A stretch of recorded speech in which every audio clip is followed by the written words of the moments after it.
আসসালামু আলাইকুম ওরহমতুল্লাহি ওয়া বারাকাতুহু ইন্নাল হামদুলিল্লাহ ওয়াসসালাতু ওয়াসসালামু আলা রাসূলিল্লাহ ওয়া বা'দ আউযু বিল্লাহি মিনাশ শাইতানির রাজীম বিসমিল্লাহির রহমানির রহিম মাসালুল লাযীনা ইউনফিকুনা আমওয়ালাহুম ফী সাবিলিল্লাহ ইলা আখিরিল আয়াহ সাদাকাল্লাহুল আযীম। সুপ্রিয় দর্শক শ্রোতা, কাছে কিংবা দূরে, দেশে কিংবা দেশের বাইরে, শহরে কিংবা গ্রামে, বিশ্বজুড়ে যেখান থেকে আপনাদের প্রিয় টেলিভিশন দীপ্ত টেলিভিশনের পর্দায় পলিকেবলস নিবেদিত Subhe Sadiq powered by Beacon pharmaceuticals limited, co-sponsor by Islami bank Bangladesh PLC, আমাদের এই অনুষ্ঠান দেখছেন। আপনাদের সকলকে আন্তরিক মুবারকবাদ ও শুভেচ্ছা জানিয়ে আমাদের আজকের অনুষ্ঠান শুরু করতে যাচ্ছি। সুপ্রিয় দর্শক, আপনারা অবশ্যই জানেন আমরা প্রতিদিন পবিত্র মাহে রমাদানুল মুবারকের শুভ ক্ষণে আমরা জীবন ঘনিষ্ঠ একটি বিষয় নিয়ে আলোচনা করে থাকি, আপনাদেরকে অত্যন্ত সুন্দর মেসেজ দিয়ে থাকি। আজকেও এর ব্যতিক্রম ঘটেনি। আজকে আমরা আমাদের জীবনের দান সাদাকা সম্পর্কে জানব। যেহেতু পবিত্র মাহে রমাদানুল মুবারকে আমরা সবাই আমাদের দানের হাতটা বাড়িয়ে দিই এবং অনেক বেশি সাদাকা করার চেষ্টা করি, তো সেটা আমাদের কীভাবে সুন্দর মতে এবং শরিয়া সম্মত হবে এবং রাসূলুল্লাহ সাল্লাল্লাহু আলাইহি ওয়াসাল্লামের দেখানো পথে আমরা কীভাবে সুন্দরভাবে সেটাকে করতে পারবো, সেই বিষয়ে আমাদেরকে অত্যন্ত গুরুত্বপূর্ণ মেসেজ প্রদানের জন্য বিজ্ঞজন ইসলামিক স্কলার্স উপস্থিত হয়েছেন ইতিমধ্যে।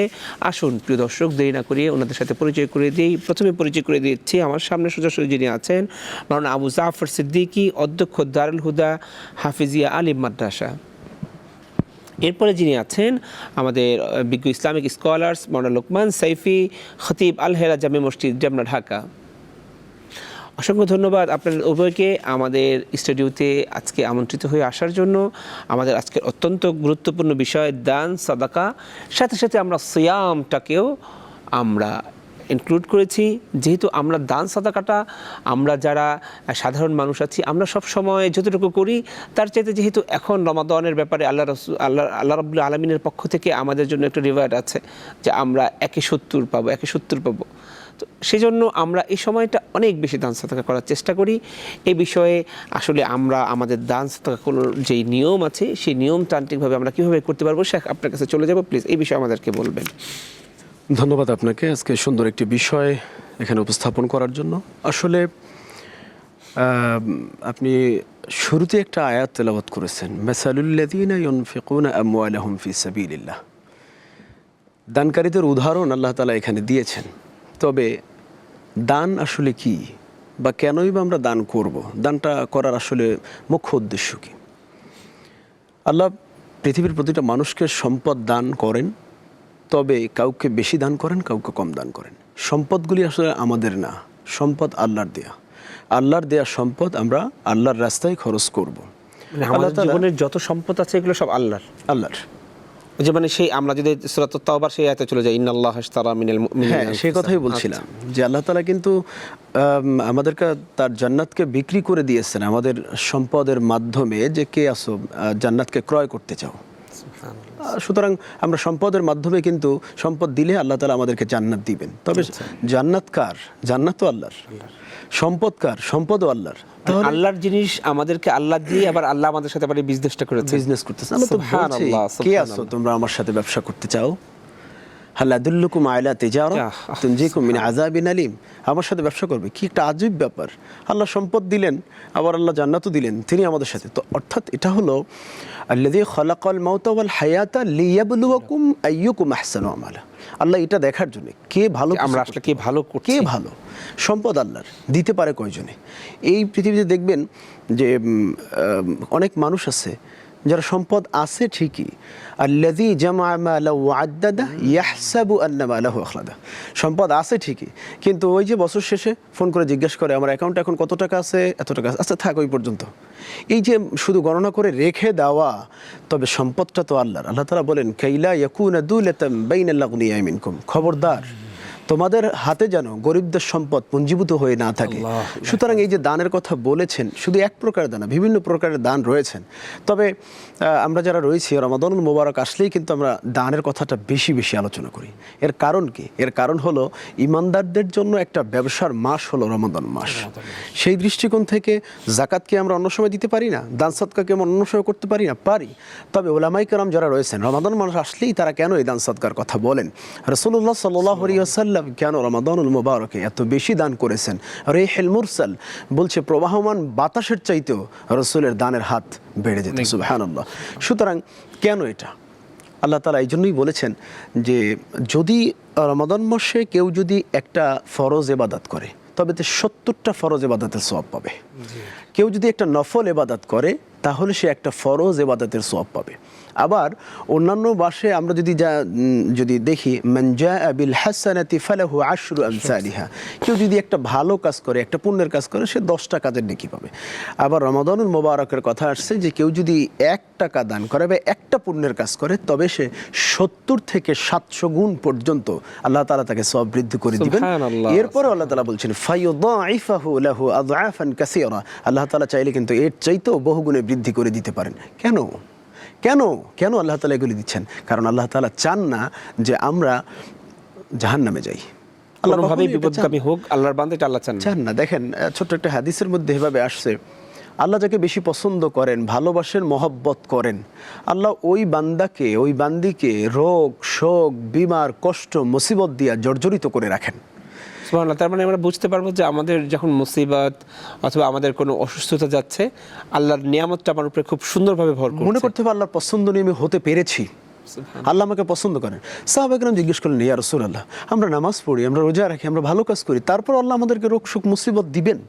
এটা আমরা সাহাবায়ে কেরাম একটু দ্বিধাদ্বন্দ্বে পড়ে গেলেন। বিষয়টা কেমন? রাসূল সাল্লাল্লাহু আলাইহি ওয়াসাল্লাম বললেন, সাহাবীরা, আল্লাহ তাআলা চান না যে তুমি বা আমরা বা তার বান্দা কোনো গুনাহ নিয়ে তার সামনে হাজির হোক। অর্থাৎ এই হাদিস দ্বারা বোঝা যায় যে আল্লাহ তাআলা মানুষের এই কষ্ট, ধরেন ক্ষুধার কষ্ট, এই যে রমাদানুল মুবারক আসছে, এটা কষ্ট।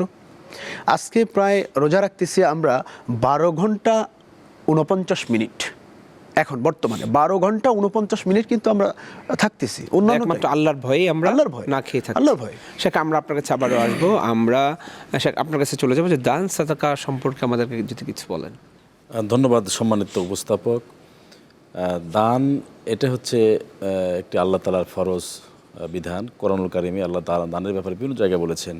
এই দানটার ক্লাসিফিকেশন হচ্ছে একটি ফরজ দান, নফল দান, অজিব দান, অর্থাৎ 3 ভাবে আমরা দেখতে পাই। ফরজ দান হচ্ছে কোনটা? যে যাকাতের বিধানটা ফরজ। আল্লাহ তাআলা কোরআন কারিমে বিভিন্ন জায়গায় বলেছেন,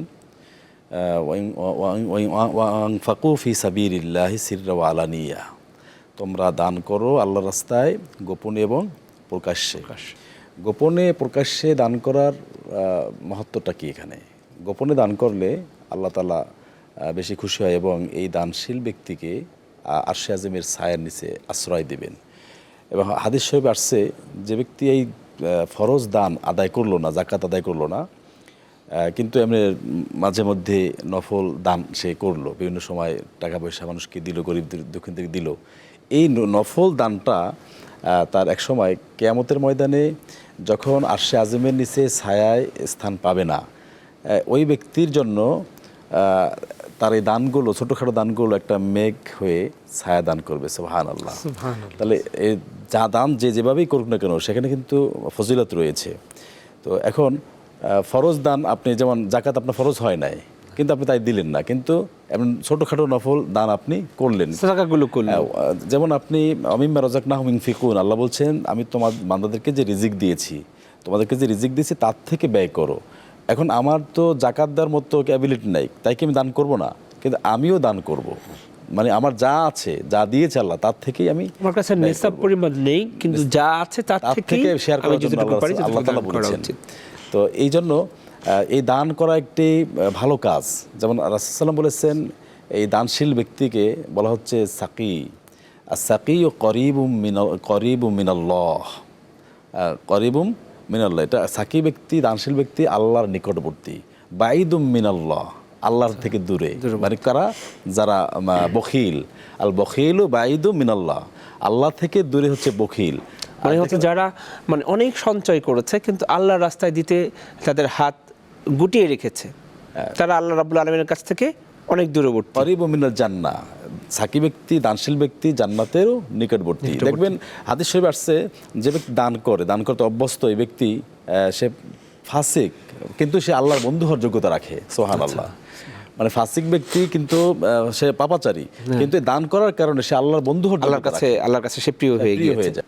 সুপ্রিয় দর্শক, আমাদেরকে অত্যন্ত গুরুত্বপূর্ণ একটি বিষয় বলছিলেন আমাদের সম্মানিত শেখ, আপনি ওখান থেকেই আবার কন্টিনিউ করবেন প্লিজ।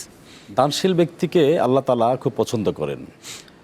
আল্লাহ তাআলা জান্নাতে যাদেরকে প্রবেশ করাবেন, এই জান্নাতীদের বৈশিষ্ট্য আমরা একটা জিনিস শেখ আমরা ক্লিয়ার হতে চাচ্ছিলাম, সেটা হচ্ছে যে দানশীল ব্যক্তি জান্নাতেরও নিকটবর্তী এবং আল্লাহ রাব্বুল আলামিনেরও খুবই নিকটবর্তী। সে যদি ফাসিক হয় তাও আল্লাহর কাছে সেই হিসেবে মানে দানশীল হিসেবে নিকটবর্তী হয়েছে। কিন্তু পক্ষান্তরে একজন লোক, তাকে হচ্ছে আল্লাহ রাব্বুল আলামিন প্রচণ্ড পরিমাণের ধন সম্পদ দিয়েছেন, কিন্তু উনি ওনার ধন সম্পদকে কুক্ষিগত করে রেখেছেন এবং দানের যে হাতটা এটা উনি গুটিয়ে ফেলেছেন। সেক্ষেত্রে উনি জান্নাত এবং আল্লাহ রাব্বুল আলামিন এই দুইটা বিষয় থেকে উনি দূরবর্তী হয়ে যাচ্ছেন। রাইট? সঠিক। এই যে কৃপণতা করলো, একে হাদিসের ভাষায় বখিল বলা হয়। এই বখিল দেখবেন সমাজের মানুষ থেকেও অনেক দূরে। অনেক লোক দেখবেন যে তারা সেজদা করতে করতে কপালে দাগ চিহ্ন পড়ে গিয়েছে, কিন্তু তারা এমন আল্লাহর রাস্তায় দান করছে না। এবং দেখবেন অনেক সময় মসজিদে যখন মসজিদ দান বাক্স ছাড়া হয়, বাসকাগুলো সে খুব দ্রুত ডাকিয়ে আরেক পাশে সরিয়ে দেয়।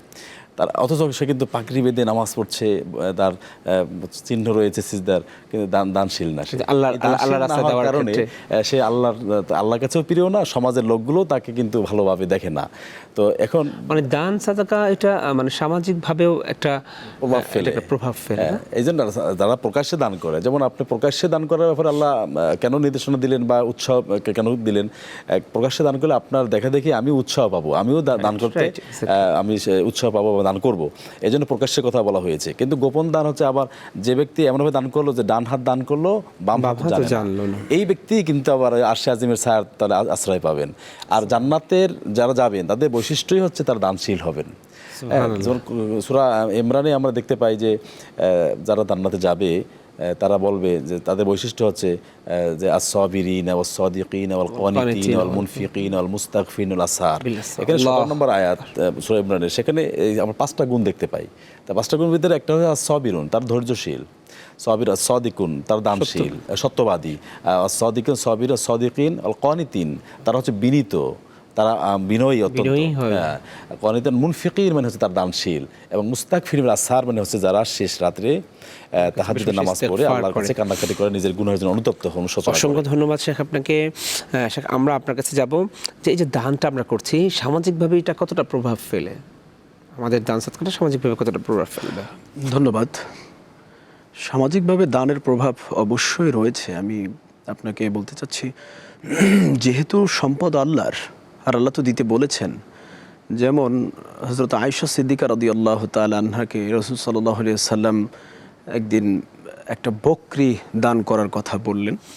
তিনি বকরি জবাই করলেন এবং তিনি জবাই করে দান করতেছিলেন। ঠিক শেষ মুহূর্তে রাসূল সাল্লাল্লাহু আলাইহি ওয়াসাল্লাম এসে দেখলেন যে আয়েশা রাদিয়াল্লাহু তাআলা আনহা প্রায় সব দিয়ে দিয়েছেন। জিজ্ঞেস করলেন, আয়েশা কতটুকু দান করতে পারলে বা কতটুকু তুমি রাখতে পারলে? আয়েশা রাদিয়াল্লাহু তাআলা আনহা বললেন, ইয়া রাসূলুল্লাহ, সব দিয়ে দিয়েছি, শুধু এইটুকুই আমার রয়েছে। অর্থাৎ পিছনের রানের ছোট একটি অংশ রয়েছে। বলছে সব দিয়ে দিয়েছি, শুধু এতটুকুই আমার রয়েছে। রাসূল সাল্লাল্লাহু আলাইহি ওয়াসাল্লাম মুস্কি হেসে দিয়ে বলেন, আয়েশা, সব তোমার রয়েছে, শুধু এতটুকুই তোমার নয়। অর্থাৎ আয়েশা রাদিয়াল্লাহু তাআলা যা দান করে দিয়েছেন ওটা আয়েশা রাদিয়াল্লাহু তাআলা রয়ে গেছে। তবে এই যেটুকু তিনি হাতে দেখাচ্ছেন এতটুকু আমার রয়ে গেছে, আসলে এটা আমার না, এটা আমি খাবো, আমি খেয়ে শেষ করে ফেলবো এটাকে, কিন্তু আমি যা দিয়ে গেলাম ওটাই আমার রয়ে গেল। আপনি দানের ব্যাপারে দেখবেন সামাজিকভাবে তো প্রভাব অবশ্যই রয়েছে। দানের নেগেটিভ দিকও রয়েছে, পজিটিভ দিকও রয়েছে। আমাদের বর্তমান সমাজে মানুষ দান করে লৌকিকতার জন্য, অধিকাংশ মানুষ লৌকিকতার জন্য মানুষকে দেখানোর জন্য, যেটাকে রিয়া যদি বলি আমরা ইসলামিক। যাকাতের বিষয়টা আপনি দেখতেছেন যে গত কয়েক বছর আগে ময়মনসিংহে যাকাতের শাড়ি লুঙ্গি আনতে গিয়ে প্রায় 7 জন না 8 জন মানুষ পদদলিত হয়ে ইন্তেকাল করেছিলেন। তো এই যে দানের একটা সিস্টেম, আবার সিস্টেম একটা কি, মানুষ দান করে ঠিকই, দান মানুষকে দেয় ঠিকই, কিন্তু দেওয়ার পরে তাকে আবার এমনভাবে তাকে হেয় প্রতিপন্ন করে। তো এই দানের ব্যাপারটা এমন উদ্দেশ্য প্রণোদিত। হ্যাঁ, তোমাকে গত বছর তোমাকে যাকাত, তোমার মনে নেই, তখন ওই গ্রহণকারী ব্যক্তি, এই আচরণগুলো কি আসলেই সঠিক? ওই গ্রহণকারী ব্যক্তি কিন্তু নিচু হয়ে থাকতেছে, আহারে আমি তো অসহায় মানুষ, সে তো প্রতি বছর টাকা পয়সা দেয় আমাকে, আমি যদি তার সাথে, অর্থাৎ সত্য যে বলা, এখান থেকে সে অনেক দূরে সরে যাচ্ছে, সত্য বলতে পারতেছে না। কেন? ও তো অসহায়, বলবে কিভাবে? তবে আল্লাহ তাআলা বলছেন ফামাসালুহু কামাসালি সাফওয়ানিন আলাইহিম তুরাবুন ফাআসাবাহা ওয়াবিলুন ফাতারাকাহু সালদা।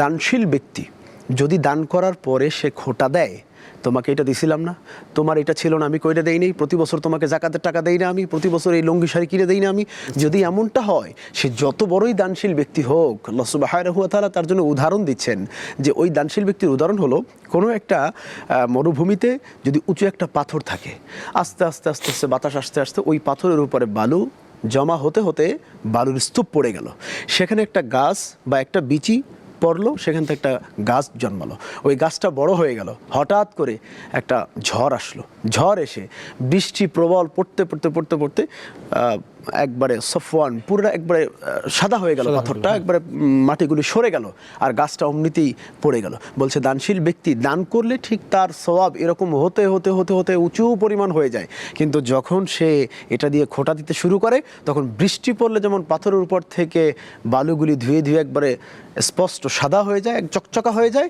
দানশীল ব্যক্তি দান করার পরে যদি এভাবে খোঁটা দেয়, তাহলে তার জীবনের যত আমল হয়েছে সমস্ত আমল একবারে সব ধুয়ে মুছে আল্লাহ আল্লাহ আমাদেরকে হেফাজত করুক। এই দানের মাধ্যমে সেখানে আমরা একটা সম্পর্ক জানতে চাচ্ছি, দানের সাথে আমাদের আত্মসংযম অথবা আত্মশুদ্ধির কোনো যোগ সংযোগ আছে কিনা? আচ্ছা, চমৎকার বলেছেন। আল্লাহ তাআলা বলেন লান তানালুল বিররা হাত্তা তুনফিকু মিম্মা তুহিব্বুন, তুমি দানের পূর্ণ সওয়াব পাবে না ততক্ষণ পর্যন্ত যতক্ষণ না তুমি তোমার উত্তম বা ভালো জিনিস বা তোমার হৃদয়ে লাগানোর মতন জিনিসটা তুমি দান না করবে। যেমন আমরা 5 টাকা দান করি, 10 টাকা দান করি, এটা অ্যাভেলেবেল, এটা আমার পকেট টেরও পায় না যে আমি 5 টাকা দান করলাম বা 10 টাকা দান করলাম। কিন্তু যদি 100 টাকাতে একটা করা নোট দিতে যাই, সেটা তখন আমার ভিতরে অবশ্যই ভিতরটা কিন্তু হারিয়ে 100 টাকা, সেটাই আমার প্রিয় জিনিস। এটাই হলো ওইখানে ওই সূরা আলে ইমরানের আয়াতটা যে লান তানালুল বিররা হাত্তা তুনফিকু মিম্মা তুহিব্বুন। এখন এই যে আত্মায় লাগার মতন দান আমার করতে হবে। কোরবানি, এতে কোরবানি আসলো, আমি জানো তো না একটা গরু কিনে মোটামুটি দিয়ে দিলাম, না এতে আমার সম্পদের কোনো কিছু হলো না, টেরও পেলাম না কোথায় কি গেল। কিন্তু সে যদি সম্পদশালী ব্যক্তি, তার সম্পদ অনুযায়ী, আমার সম্পদ নেই, আমি একটা যদি খাসি কিনতে যাই সেখানেও আমার কষ্ট হবে। কিন্তু যার সম্পদ আছে, যিনি 10 কোটি টাকার মালিক, 20 কোটি টাকার মালিক, সে যদি একটা 50,000 টাকা দিয়ে গরু কেনে, 1 লাখ টাকা দিয়ে একটা গরু কেনে, ওটা তার টাকার অর্থে কিছুই না। যেমন বর্তমান সময়ে রমজান মাসে দেখা যায় অনেক মানুষের জাকাত আসছে প্রায় 8 লাখ, 10 লাখ, 12 লাখ টাকা, 15 লাখ টাকা, এরকম আমার জানা মতো এরকম অনেক ব্যক্তি আছেন যারা জাকাত আসছে। এখন ওই ব্যক্তি যখন তার সম্পদ থেকে 8, 10 লাখ, 12 লাখ টাকা জাকাত দিবে, অবশ্যই সেটা তার অন্তরে গায়ে লাগছে যে একসাথে মানে শুধু শুধু 10 লাখ টাকা বের হয়ে যাচ্ছে, কেন বের হয়ে যাচ্ছে আমি বুঝতে পারছি না। হ্যাঁ, এটাতে আমার কোনো প্রফিট আসছে না। মানে আপনি যদি বলেন যে প্রত্যক্ষ কোনো প্রফিট উনি পাচ্ছেন না। আসলে এখানে চমৎকার একটা বিষয় দেখেন, জাকাত শব্দের অর্থও কিন্তু বৃদ্ধি পাওয়া, আর সুদ শব্দের অর্থও কিন্তু বৃদ্ধি পাওয়া। আপনি জানেন বোধহয় যে জাকাত অর্থ বৃদ্ধি, সুদ অর্থ বৃদ্ধি। আসলে বৃদ্ধির কথা, জাকাতের অর্থ যে বৃদ্ধি পাচ্ছে আমরা কেউ দেখতে পাচ্ছি?